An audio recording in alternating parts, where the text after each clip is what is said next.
Jen Olson, Republican from Minnetrista, was first elected to the Minnesota. It's absolutely amazing. So with that.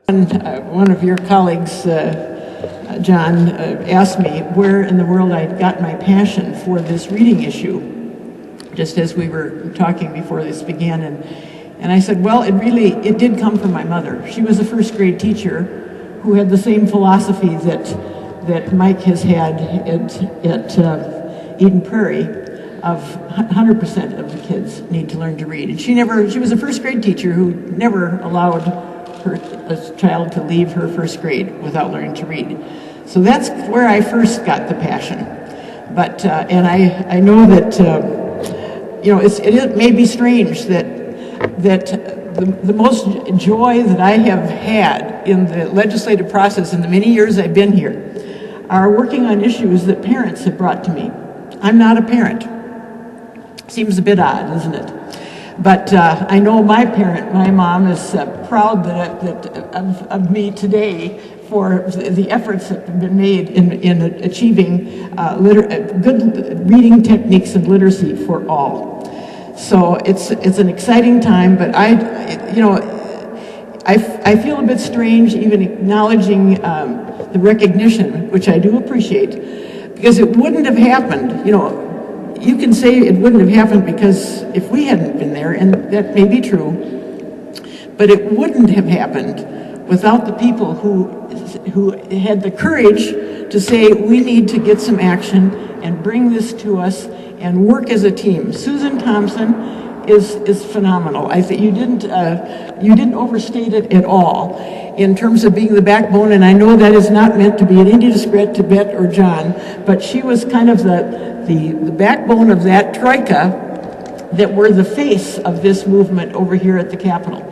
And so many more of you were at the next step there to be on call and back up with the support that we have.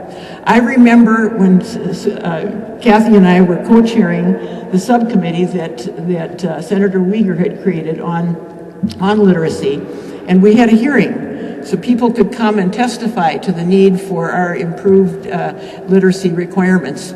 And after that meeting, I talked to Ed Cook, who was our education staffer, and I said, there he is back there, and I said, what did you think of that hearing? And he said, Jen, in all the years that I have worked here, I have never experienced such a powerful hearing. That really was very moving because it was a whole spectrum of people sharing their stories. And if there was any one thing that kept us going, and it was also a factor in that very last night when we were wrapping up our education bill, and the House had one more time rejected our literacy. We had about 10 or 15 minutes before we had to come back with the final offer. And Ed Cook brought up and said, why don't we just keep it simple, give them one thing that they want, and we have one thing that we want. And he named the integration aid for the House and literacy for the Senate. And everybody looked around and said, let's do it. And Senator Stump brought it to Representative Greiling. She accepted it, and the rest, shall we say, is history, because the bill got signed. I can't think of an endeavor that I will cherish more than working with these wonderful people who had such commitment and focus for something that is so essential. I've often said, if you can read, nothing can be withheld from you.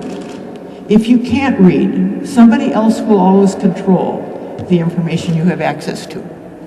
And so it is extremely important that our young people learn to read. And we know from the research that has been provided for us that in fact can be a reality, and we're not going to stop until it is. So thank you very much.